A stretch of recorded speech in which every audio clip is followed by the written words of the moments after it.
So I want to start off just with the concept of death drive. Some people think that the term is unfortunate because death drive isn't really about death in any literal sense. It kind of starts there, and I'll talk about that in a minute, but it starts with this notion of a drive towards death, but it becomes something much different as the concept evolves. But actually, I think the term death drive is very good. I think it's a good term, and all we have to do is kind of understand what the term death means and the word drive means. So I'll start with those two. Death, if you think about that just purely in terms of lack, right? Death is the ultimate lack, right? The lack of life, the return to inorganic matter. So if you kind of deliteralize death, and whenever you hear the term death drive, you think lack drive, because everything about the death drive is really about lack. It's about revolving around some sort of absence. And then drive.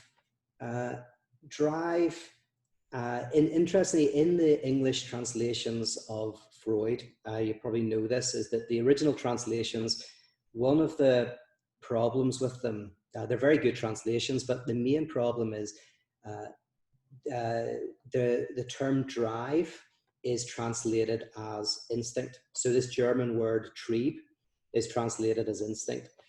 So whenever you're reading these texts, it's difficult to know whether Freud's talking about, like, the context has to tell you whether it's about animal instinct or whether it's about human drive. But they are interconnected. So it's kind of an interesting mistake in many ways. If you think about drive is like instinct. If you think of animal instincts that basically control animals without thinking about it, they have an instinct to mate, to create shelter, birds to fly in a certain direction, whatever it is. And the animals aren't deciding to do it. They're kind of like, it's hardwired into them. And so drive is a little bit like that. It's kind of hardwired into us.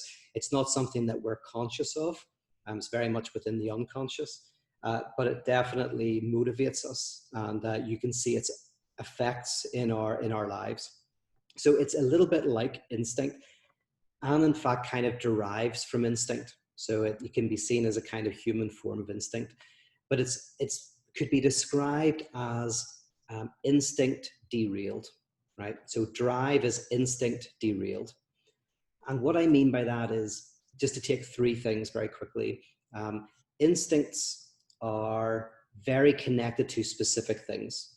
So when you look at the instincts of an animal, they have basic instincts to mate, to find shelter, to travel in a certain direction at certain times of the year, whatever it is. So instincts are very specific. They're kind of hardwired in. In contrast, drives can be for anything, right? Drives are derailed because we can have a drive for stamp collecting. We can have a drive for sex, for food, but it comes out in a very, very different kind of way. So difference between instinct and drive in that sense is instincts are very centered on a few things. Drives can connect to anything. Secondly, instincts can be satisfied. So when an animal gets the shelter, they stop looking for more shelter. So instincts have a very they can be satiated, they can be satisfied.